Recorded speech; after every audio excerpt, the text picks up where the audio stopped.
কোন জয়দেব? কার কথাতে বিক্রি করছিস? কার কথাতে বিক্রি করছিস? নাম বল, নাম বল। এই কার কথা ফেরত যাবি না? ঘর ফেরত পাঠাবো না। কার কথাতে বিক্রি করছিস? কার কথাতে বিক্রি করছিস গরু? হ্যাঁ, কে আছে? आप देख रहे हैं दी लोकल जर्नलिस्ट। गुज़िश्ता 21 जुलाई मगरी बंगाल के दुर्गापुर से एक शर्मनाक घटना सामने आई, जहां 2 बुजुर्ग मुस्लिम व्यापारी के साथ बीजेपी नेताओं और उनके सपोर्टर्स ने गौ तस्करी के झूठे आरोप लगाकर मारपीट की। यह घटना कोकविन पुलिस स्टेशन के पास गैमन एरिया में हुई, जहां 4 कैटल ट्रेडर्स को हाथ बांधकर उन्हें अपमानजनक तरीके से सेटअप्स करवाए गए और पब्लिक शेमिंग किया गया। ट्रेडर्स के पास बांकुरा कैटल मार्केट से खरीदी गई 20 गायों की वैलिड डॉक्यूमेंट्स भी थी, फिर भी उन्हें बांग्लादेशी बोलकर टारगेट किया गया।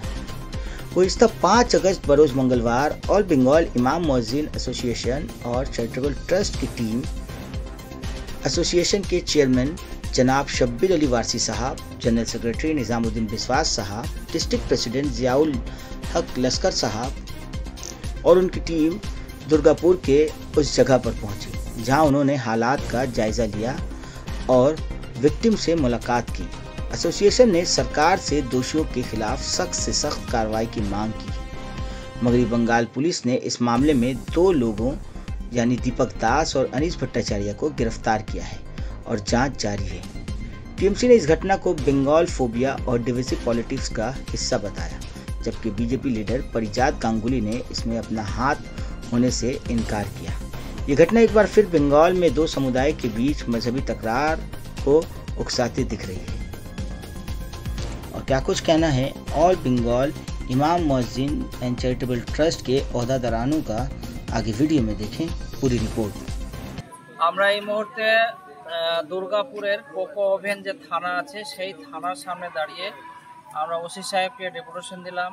আমরা অল বেঙ্গল ইমাম মুয়াজ্জিন অ্যাসোসিয়েশন অ্যান্ড চ্যারিটেবল ট্রাস্টের রাজ্য কমিটি আমরা এসেছি। চেয়ারম্যান শাব্বির আলী ওয়ারসি সাহেব, আমাদের প্রেসিডেন্ট জিয়াউল হক লস্কর, আমি সম্পাদক আছি, কলকাতার সম্পাদক আছে, আমাদের এই পশ্চিম বর্ধমানের সম্পাদক আছে নিজাম শামীম এবং হচ্ছে কামরুদ্দিন সাহেব এবং আরও ওনার টিম নিয়ে আমরা প্রথমে ভিকটিম যারা তাদের ওনারা একজন এখানে আছেন, ওনার গ্রামে বাড়িতে দেখা করে যিনি মার খেয়েছিলেন এই যে পারিজাত গাঙ্গুলির লোকজন এবং বিজেপির যুব মোর্চার যারা এই নৃশংসভাবে যাদেরকে পিটাই করেছিল তাদের কাছে লিগ্যাল পেপার থাকা সত্ত্বেও এই মব লিঞ্চের ঘটনায় এখন পর্যন্ত অ্যারেস্ট হয়েছে 7 জনের উপরে। মেন যে সে বাইরে কোথাও শুনলাম যে উত্তরপ্রদেশে সে গা ঢাকা দিয়ে আছে, তার কাছে চেষ্টা চলছে। পুলিশ যথেষ্ট ভালো ভূমিকা নিয়েছে। আমরা একটা আবেদন করে গেলাম আমাদের রাজ্য সংগঠনের পক্ষ থেকে। এখন আমরা ডিসি অফিসে যাব এবং বুঝি আমাদের।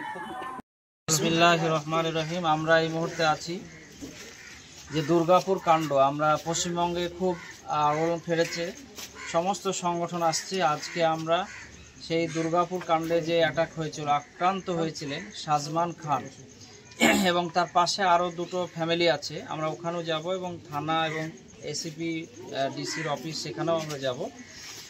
তো অল বেঙ্গল ইমাম মুয়াজ্জিন অ্যাসোসিয়েশন অ্যান্ড চ্যারিটেবল ট্রাস্ট রাজ্যের সবথেকে বড় ইমাম সংগঠন, সেই সংগঠনের পক্ষ থেকে কলকাতা থেকে আমরা পুরো রাজ্য কমিটি, আমাদের চেয়ারম্যান শাব্বির আলী ওয়ারসি সাহেব আছেন, প্রেসিডেন্ট আছেন জিয়াউল হক লস্কর সাহেব আছেন, এই জেলার পশ্চিম বর্ধমানের আমাদের প্রেসিডেন্ট আছে কামরুদ্দিন সাহেব আছেন, আরও ভাই আছেন, আমাদের শামীম নিজামি কলকাতা থেকে এসছে, আমি জেনারেল সেক্রেটারি, আমাদের টোটাল স্টেট কমিটি আমরা আজকে এই ফ্যামিলির কাছে আমরা দেখা করলাম।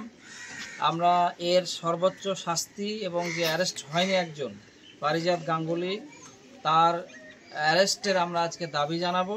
সাথে সাথে এই ফ্যামিলির নাম্বার নিয়ে গেলাম আমরা, কোনো সমস্যা হলে আইনিভাবে কোনোভাবে আমাদের সংগঠনের পাশে আছে। তো আমরা সরকারের কাছে অনুরোধ করব যে এই রকম মব লিঞ্চিং ঘটনার জন্য ওরা বিধানসভায় একটা আইন আনা হোক, আগামীতে যেন কেউ এরকম সাহস না পায়। এবং পুলিশ যথেষ্ট ভালো কাজ করেছে, অন্তত অনেকগুলো অ্যারেস্ট করেছে, কিন্তু মেন যে আসামি তা এখন অ্যারেস্ট হয়নি, তার অ্যারেস্ট হওয়ার জন্য আমরা অনুরোধ করছি, আজকেও করব। তো এই যে দেখলাম খুব অসহায় ফ্যামিলি, একটা ছোট্ট তার ভাই আমাদের পাশে এখানে আছেন, ওনার ভাই শাজমান খানের ভাই এখানে আছেন। তো যাই হোক, আজকে আমরা দেখা করলাম, আমরা প্রতিবাদ জানাতে আজকে এখানে ছুটে এসেছি। আমরা সবাই আছি। আমি নিজামুদ্দিন বিশ্বাস, সংগঠনের রাজ্য সম্পাদক।